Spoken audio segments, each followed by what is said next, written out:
Hello बच्चों, कैसे हैं आप लोग। उम्मीद है आप लोग स्वस्थ होंगे। बच्चों, आपने अकबर बीरबल की अनेक कहानियाँ सुनी होंगी।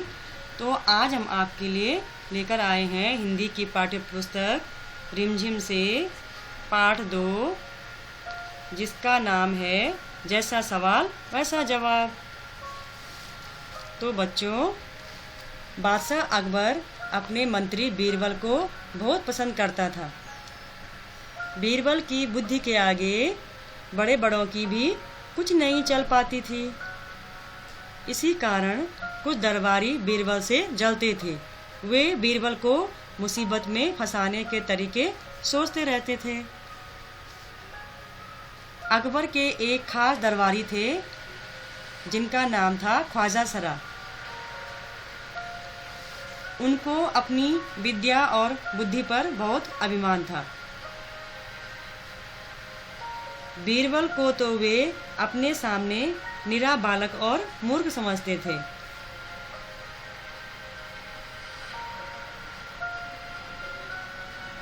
लेकिन अपने ही मानने से तो कुछ होता नहीं।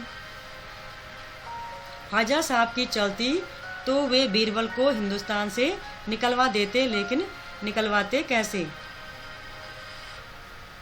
एक दिन ख्वाजा ने बीरबल को मूर्ख साबित करने के लिए बहुत सोच विचार कर कुछ मुश्किल प्रश्न सोच लिए। उन्हें विश्वास था कि बादशाह के उन प्रश्नों को सुनकर बीरबल के छक्के छूट जाएंगे और वह लाख कोशिश करके भी संतोषजनक उत्तर नहीं दे पाएगा। फिर बादशाह मान लेगा कि ख्वाजा सरा के आगे बीरबल कुछ नहीं है। ख्वाजा साहब अचकन पगड़ी पहनकर दाढ़ी सहलाते हुए अकबर के पास महल में पहुँचे और सिर झुकाकर बोले, बीरबल बड़ा बुद्धिमान बनता है, आप भी उसकी लंबी चौड़ी बातों के धोखे में आ जाते हैं। मैं चाहता हूँ कि आप मेरे 3 सवालों के जवाब पूछकर उसके दिमाग की गहराई नाप लें। उस नकली अक्ल बहादुर की कलाई खुल जाएगी। ख्वाजा के अनुरोध करने पर अकबर ने बीरबल को बुलाया और उनसे कहा, बीरबल, परम ज्ञानी ख्वाजा साहब तुमसे 3 प्रश्न पूछना चाहते हैं, क्या तुम उनके उत्तर दे सकोगे। बीरबल बोले, जहाँ पना, जरूर दूंगा, खुशी से पूछें। ख्वाजा साहब ने अपने 3 सवाल लिखकर बादशाह को दे दिए। अकबर ने बीरबल से ख्वाजा का पहला प्रश्न पूछा, संसार का केंद्र कहाँ है।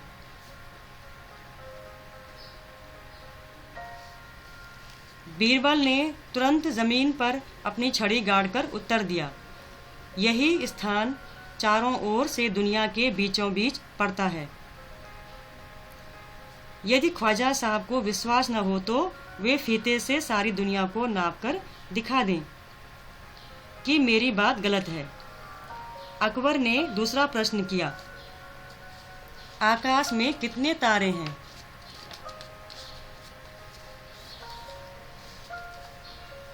बीरबल ने एक भेड़ मंगवाकर कहा, इस भेड़ के शरीर में जितने बाल हैं उतने ही तारे आसमान में हैं। ख्वाजा साहब को इसमें संदेह हो तो वे बालों को गिनकर तारों की संख्या से तुलना कर लें। अब अकबर ने तीसरा सवाल किया, संसार की आबादी कितनी है।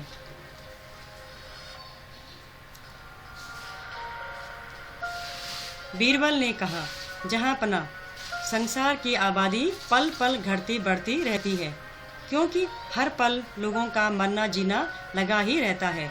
इसलिए यदि सभी लोगों को एक जगह इकट्ठा किया जाए तभी उनको गिनकर ठीक ठीक संख्या बताई जा सकती है।